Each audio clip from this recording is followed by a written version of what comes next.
बिस्मिल्लाहिर्रहमानिर्रहीम। अस्सलाम वालेकुम नाज़रीन, मैं अहमद फ़वाद हूँ और आप मेरा यूट्यूब चैनल देख रहे हैं। नाज़रीन, 3 इंपॉर्टेंट खबरें हैं आज की व्लॉग में आपके साथ मैंने शेयर करनी है। सबसे पहली और ब्रेकिंग न्यूज़ जो है वो फॉर्म 45 के हवाले से है, क्योंकि ये फॉर्म 45 खुल गए हैं और ये कट्टा पूरे 41 हलकों में खुल चुका है।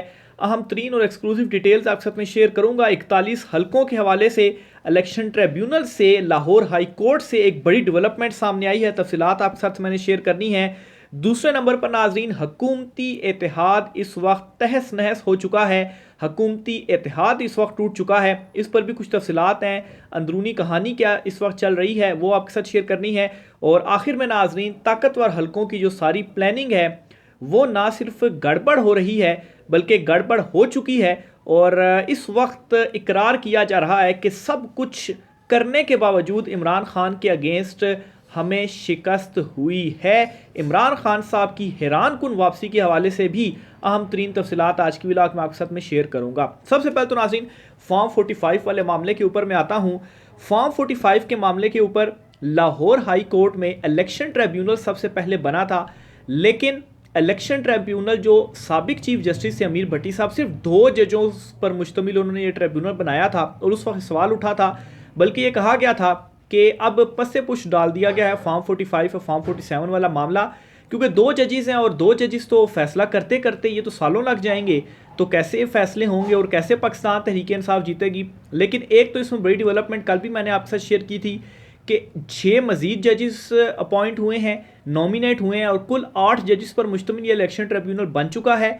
और ना सिर्फ इतना कि ये 8 जजेस पर मुश्तमिल इलेक्शन ट्रिब्यूनल बना है, बल्कि इसमें पाकिस्तान तहरीक इंसाफ ने अभी तक 41 जो दरखास्तें हैं या अपीलें हैं या अपनी जो शिकायत हैं फॉर्म 45 को लेकर वो दायर कर दी हैं। और पाकिस्तान तहरीक इंसाफ इस सारे मामले को बड़ा स्ट्रेटिजिकली लेकर चल रही है। और ये सिर्फ वो 41 हल्के सामने आए हैं जिनमें पाकिस्तान तहरीक इंसाफ 200% कन्फर्म है, फॉर्म 45 उनके पास मौजूद है और वहाँ में जीत का जो मार्जिन है पाकिस्तान तहरीक इंसाफ का वो 2-4 हज़ार का नहीं बल्कि 10-10, 20-20, 30-30 हज़ार का मार्जिन है। और कम दरखास्तें इसीलिए अभी तक दी गई हैं कि जितनी कम दरखास्तें होंगी उनके ऊपर जो फैसला है वो जल्दी आएगा। और वैसे भी इलेक्शन ट्रिब्यूनल 60 दिनों में फैसला करने का पाबंद था, लेकिन बहुत ज़्यादा तादाद में अगर दरखास्तें आ जाती तो फिर 60 दिनों में फैसला करना बहुत ज़्यादा मुश्किल होता। इसीलिए अभी तक सिर्फ 41 दरखास्तें आई हैं कि चलें इन 41 के ऊपर तो फैसला हो। और इनमें चूँकि 200% वो कन्फर्म है तो इसलिए पीटीआई समझती है कि सीटें उनको वापस मिलेंगी। और इनमें मैं एग्जांपल भी आपको दे देता हूँ कि ओन चौधरी का हलका है और सलमान अकरम राजा जो हैं, जिसमें सलमान अकरम राजा कोई 70-80 हज़ार की लीड से इस हलके में जीत रहे थे। लाहौर का ये हलका था और उसके बाद सलमान अकरम राजा के पास फॉर्म 45 भी मौजूद थे और उन्होंने आगे पीछे चैलेंज भी किया, इलेक्शन कमीशन में भी लेकर गए, लेकिन उनकी सुनवाई नहीं हुई। इलेक्शन ट्रिब्यूनल में ये जो मामला है वो आ चुका है और लाहौर हाई कोर्ट में ये बहुत बड़ी डेवलपमेंट हुई है, जो कि अभी किसी मीडिया के ऊपर आपको ये जो न्यूज़ है वो उस तरह से कवर होती हुई नहीं मिलेगी, क्योंकि और दीगर मामलात को इस वक्त ख़ास तौर पर जो 6 जजेस या दीगर जजेस को जो धमकी या मेज़ लेटर मिला है उसको चलाया जा रहा है। और इवन के 6 जजेस ने जो सुप्रीम जुडिशल काउंसिल या चीफ जस्टिस काजी फैज़ ईसा को लेटर लिखा था वो मामला भी गायब हो चुका है। और क्यों गायब हुआ है, वजह बिल्कुल साफ़ है कि किसी तरह से इन मामलात की तरफ से तवज्जो हटा दी जाए, क्योंकि जो जजेस ने स्टैंड लिया है इस स्टैंड के बाद जो प्लानिंग है वो सारी गड़बड़ हो गई है। क्योंकि एक तो खाली इमरान खान था, उसने स्टैंड लिया हुआ था, लेकिन अब जुडिशरी से जो स्टैंड आ गया है तो ये भी सारी की सारी जो प्लानिंग है उसे ले डूबा है। और मैं आपको ये भी बताता चलूँ कि ये सारी जो डेवलपमेंट्स हो रही हैं ये 6 जजेस के स्टैंड के बाद हो रही हैं। और लाहौर हाई कोर्ट में भी ज़राए ये बताते हैं जो बाखबर हल्के हैं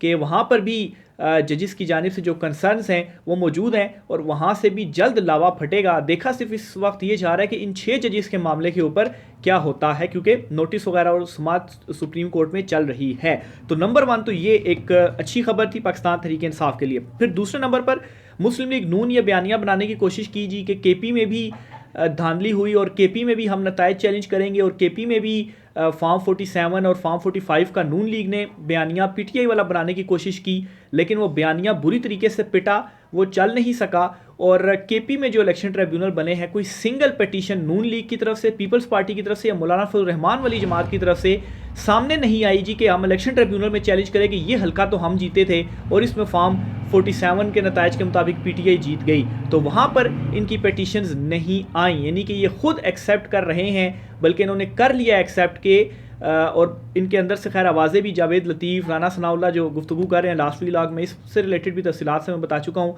कि वो ख़ुद अब ये मान भी रहे हैं और गुफ्तगू कर भी रहे हैं कि वाकई ये जो हुकूमत है ये उनकी हुकूमत नहीं है और उनकी हुकूमत बनवाई गई है। और इस हवाले से राना सनाउल्लाह ने मज़ीद एक नया बयान दिया है, वो आपके सामने मैं रखता हूँ जी कि हमारे जो बंदे हारे हैं बिल्कुल ठीक हारे हैं और इन्हें इस बात का गिला नहीं करना चाहिए कि वो हारे क्यों हैं। अलबत्ता ये कोई कह सकता है कि मुझे जितवाया क्यों नहीं गया।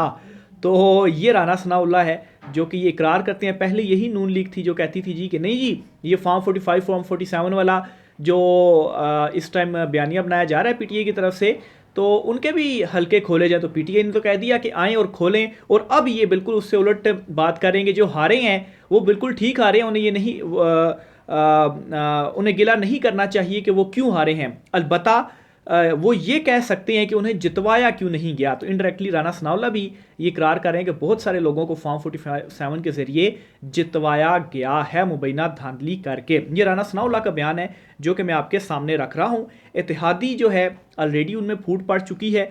बाखबर हल्कों का इस हवाले से दावा है कि इत्तेहादी हुकूमत के अंदर से आवाज़ें आना शुरू हो चुकी हैं और बड़े पैमाने पर अब ये आवाज़ें आना शुरू हो चुकी हैं। इनमें 5 नाम मैंने आपके सामने रखे थे, राना सनाउल्लाह, जावेद लतीफ़, सेनेटर अफनान हो गए, और इवन के नजम सेठी जो हैं वो भी यही बयानिया बना रहे हैं। और ये सारे का जो मकसद है जो नज़र आ रहा है वो यही है कि नवाज़ शरीफ जो हैं वो किसी तरीके से एंटी एस्टेब्लिशमेंट बयानिया दोबारा से डेवलप करके तो दोबारा जो अपनी एंट्री है वो किसी तरीके से कर ले। नजम सेठी ने क्या बयान दिया है जी, वो भी मैं आपके सामने रखता हूँ जी। नजम सेठी ये कहते हैं कि एस्टेब्लिशमेंट पर पहली दफ़ा काउंटर प्रेशर आ रहा है, इसी वजह से एस्टेब्लिशमेंट की प्लानिंग में गड़बड़ हो गई है। तो गड़बड़ किस तरह से हो गई है और काउंटर प्रेशर कैसे आ रहा है कि इमरान खान डट गया है। इमरान खान किसी सूरत कोई एनआरओ इनसे नहीं कर रहा। इमरान खान को जो है वो अब खुलकर पैगाम पहुंचाए जा रहे हैं कि इमरान खान हमारे साथ बैठ नहीं रहा। और इमरान खान साहब का ये कहना है कि इस हद तक बैठने के लिए तैयार हूँ कि आप पहले तो जो मैंडेट है अवाम का वो वापस किया जाए अवाम को, और अगर मुल्की मईशत के हवाले से आपने गुफ्तगू करनी है तो इस मामले के ऊपर तो ठीक है बैठा जा सकता है, लेकिन अगर इस मामले के ऊपर आप कहें कि मैं बैठूं और एनआरओ दे दूं तो एनआरओ किसी को नहीं मिलेगा। जिसने करप्शन किया कानून के मुताबिक जो मामलात हैं वो तो चलेंगे ही चलेंगे, किसी को एनआरओ नहीं मिलेगा। और सबको इस वक्त लारा यही लगा हुआ है कि अगर खान हमें एनआरओ नहीं देगा तो फिर तो हम गए मारे गए। तो ये इस वक्त सूरत हाल चल रही है। और दूसरी तरफ नाज़रीन बहुत सी ताकतवर जगहों पर भी ये बात अब आ चुकी है कि सब कुछ करके देख लिया लेकिन हार गए और इमरान खान जो है वो जीत गया। दूसरी बड़ी खबर की जानिब नाज़रीन आता हूँ। मोहसिन बेग साहब हैं, सबको मालूम है जी कि ये कौन सी शख्सियत है। इमरान खान साहब के पहले बहुत करीब थे ये, लेकिन फिर उसके बाद इमरान खान से जब ये अलहदा हुए तो जो कुछ उन्होंने इमरान खान के अगेंस्ट कहा, मतलब है कि कोई चीज़ उन्होंने छोड़ी नहीं कि जो इन्होंने इमरान खान के अगेंस्ट ना कही हो। और फिर जो ताकतवर हल्के हैं उनके भी ये बहुत ज़्यादा करीब हैं। इन्होंने कुछ रोज़ कबल एक जो ट्वीट है वो की है और बड़ी मानी खेज़ ये ट्वीट है, और चूँकि ये ताकतवर हल्कों के साथ लिंक्ड हैं तो इसलिए इनकी ये जो ट्वीट है इसको आप यही समझें कि जो गैदरिंग्स होती हैं वहीं से ही जो बातें हैं वो निकल कर आती हैं। तो पहले ट्वीट सुने फिर आगे चलता हूँ जी। ये लिखते हैं जी कि जो कुछ अपनी आंखों के सामने होता देख रहा हूँ इससे मायूस हूँ क्योंकि सारा निज़ाम बिखर गया है। अदलिया फितना खान, इनके इमरान खान को भी ये इस तरह से पुकार रहे हैं कि सोशल मीडिया के दबाव में आ चुकी है। 6 जजिस के मामले पर फुल कोर्ट का फैसला उन्होंने मुस्तरद कर दिया। इंक्वायरी कमीशन नहीं बनने दिया। जस्टिस रिटायर्ड तसद्दुक जिलानी को मजबूरन कमीशन की सरबराही से पीछे हटना पड़ा। रियासत के इदारों की भी मुकम्मल नाकामी नज़र आई। उम्मीद थी कि आम इंतखाबात के बाद मुल्क में सियासी व माशी इस्तेकाम आएगा, दहशतगर्दी और अमन व अमान के मसाइल हल होंगे, मगर ऐसा कुछ नहीं हुआ। दहशतगर्दी बढ़ गई, लाकानूनियत बदअमनी अरूज पर है, मकामी और गैर मुल्की सरमायाकार खौफजदा हैं, मार्केट में बिजनेस ठप हो चुका है।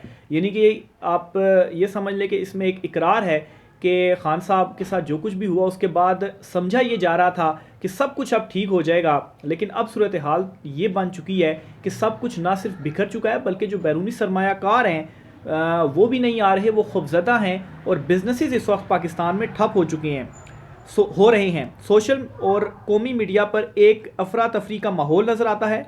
सवाल ये है कि इस निज़ाम की नाकामी का ज़िम्मेदार कौन है, क्योंकि चीज़ें तेज़ी से बिखर रही हैं, सारे इदारे अदलिया और हुकूमत नाकाम नज़र आ रहे हैं। याद रखें, तारीख़ ये सब माफ़ नहीं करेगी, बस ये वक्त की बात है, लावा फटने को है।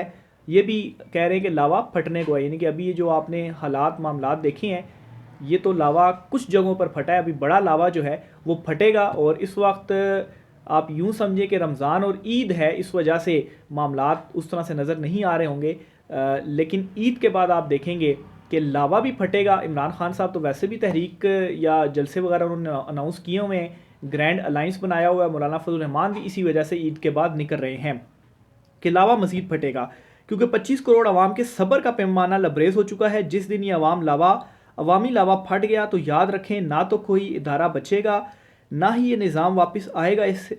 इससे पहले कि देर हो जाए, तमाम स्टेक होल्डर्स होश के नाखून लें, मुल्क और अवाम का सोचें। तो ये मैसेज भी इन्होंने दे दिया जी कि मुल्क और अवाम का सोचें। तो ये और कोई नहीं कह रहा, बल्कि ये मोहसिन बेग साहब हैं, उनकी जानिब से ये बात की जा रही है। अब ईद के बाद क्या होने जा रहा है, या रमज़ान ख़त्म होगा तो ईद के बाद क्या होगा, ये आप मेरी बातें जो है वो मार्क करके रख लीजिएगा कि अभी जो माहौल बन रहा है इसके नतीजे में क्या होगा। हुकूमत के ऊपर शदीद दबाव आने जा रहा है, अभी भी दबाव है, इंटरनल भी है, क्योंकि डिलीवर नहीं कर पाए, और ऊपर से मसला ये है कि अवाम भी इनके साथ नहीं है, अवाम ने इनको वोट नहीं दिया, मैंडेट इनको नहीं दिया। तो ये जो ज़बरदस्ती का मैंडेट है, इंटरनली तो है ही है प्रेशर, और एक्सटर्नली अवाम की तरफ से भी प्रेशर है, और ये प्रेशर मज़ीद आएगा और मज़ीद लावा फटेगा। दूसरे नंबर पर इमरान खान साहब की जो रिहाई है वो जल्द होने जा रही है। इमरान खान साहब के जो केसेस हैं वो अपनी आखिरी सांसें ले रहे हैं, और जो जुडिशरी ने स्टैंड लिया है और जो प्लानिंग सारी की सारी गड़बड़ हुई है, इमरान खान साहब के जो केसेस हैं, जिस तरीके से ट्रायल चला, फेयर ट्रायल इमरान खान साहब को नहीं दिया गया। इमरान खान साहब के जो केसेस हैं वो ख़त्म होंगे ही होंगे। एक 190 मिलियन पाउंड वाला केस है वो भी चल रहा है, लेकिन लेट से उसमें भी सज़ा हो जाती तो वो भी आकर आगे इस्लामाबाद हाई कोर्ट में उड़ जाएगा। इद्दत का में निकाह का जो केस है उसको डिले किया जा रहा है, समातें आगे जा रही हैं, खबर मान का अब आ ही नहीं रहे अदालतों में, वो भी 1-2 पेशियों की मार है। साइफर जो मुकदमा है वो भी 1-2 पेशियाँ उसकी समातें रह गई हैं, दलाइल आलमोस्ट एंड हो चुके हैं। फिर इसके बाद तोशा खाना का जो केस है उसमें ऑलरेडी इमरान खान साहब की सज़ा मुअत्तल हो चुकी है, रिहाई उनकी हो चुकी है। तो इमरान खान साहब की रिहाई होने जा रही है, और फिर उसके बाद जो सीटें हैं ये पाकिस्तान तहरीक इंसाफ को वापस मिलेंगी ही मिलेंगी। जो इलेक्शन ट्रिब्यूनल में इन्होंने मामले को चैलेंज किया हुआ, तमाम सबूत मौजूद हैं, और सबूत जब सामने ने रखे जाएंगे तो कोई ऐसा जवाज़ नहीं होगा कि सीटें पाकिस्तान तहरीक इंसाफ को वापस ना मिलें। हाँ, अगर सीटें वापस मिलने के बाद आगे कहीं मामला जाता है सुप्रीम कोर्ट में, वहाँ पर अब क्या होता है, हुक्म इम्तना आता है, जो कुछ आता है, लेकिन खैर वो बात की बातें हैं। अभी तो जो है वो चैलेंज हुए हैं मामलात इलेक्शन ट्रिब्यूनल के अंदर। तो ये जो माहौल है ये बनने जा रहा है ईद के बाद। और इमरान खान माफ़ कीजिएगा, इमरान खान साहब ने जो ग्रैंड अलाइंस बनाया हुआ है, बना लिया है, ईद के बाद वो जलसे करने जा रहा है ग्रैंड अलाइंस, यानी कि महमूद अचकज़ई हो गए, BNP मैंगल वगैरह, ANP वगैरह, फिर इसके साथ मौलाना फजल रहमान जो हैं वो अपनी साइड पर जो जलसे हैं उसका आगाज़ करने जा रहे हैं। तो ये तमाम तर जो सिनेरियो है वो इस वक्त बनता जा रहा है, और हुकूमत के अंदर से अपनी ही जो आवाज़ें हैं, अपने ही ख़िलाफ़ जो आवाज़ें हैं वो उठ रही हैं। और ये ख़ुद हुकूमत अब चाहते हैं कि हमसे ये जो हुकूमत है हम ये नहीं करें और हम इस हुकूमत से अलहदा हो जाए। ख़ास तौर पर जो नवाज़ शरीफ ग्रुप है, शहबाज शरीफ ग्रुप या शहबाज शरीफ जो है वो तो जुड़े हुए हैं, लेकिन खैर जो नाम मैंने आपके सामने रखे हैं, राना सनाउल्लाह हो गए, इवन के साथ रफ़ीक वगैरह जो हो गए, इनको ऑफ़र्स की गई कि आप आएँ मुशीर वगैरह का ओहदा ले लें, तो इन्होंने इनकार कर दिया। तो ये जी इस वक्त ओवरऑल सिनेरियो है, मामलात जो हैं वो चल रहे हैं। देखें इस पर क्या मज़ीद चीज़ें सामने आती हैं। राय का साथ कीजिएगा, इजाज़त दीजिए, अल्लाह हाफ़िज़।